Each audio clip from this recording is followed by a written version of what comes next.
కొని గత 4 సంవత్సరాలుగా టీ స్టాల్ నడుపుతున్నాడు.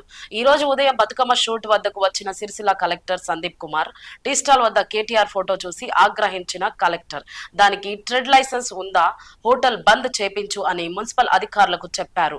వెంటనే రంగంలోకి దిగిన మున్సిపల్ అధికారులు వచ్చి హోటల్ బంద్ చేయించారు.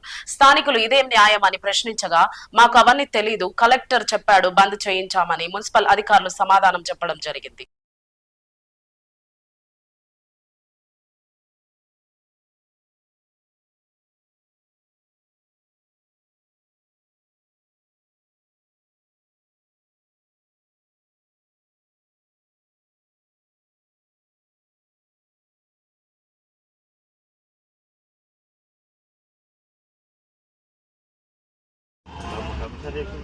దేనికి రీజన్ ఏది కావాలి? చిరు వ్యాపారం ఎందుకు బంద్ చేపిస్తుంది?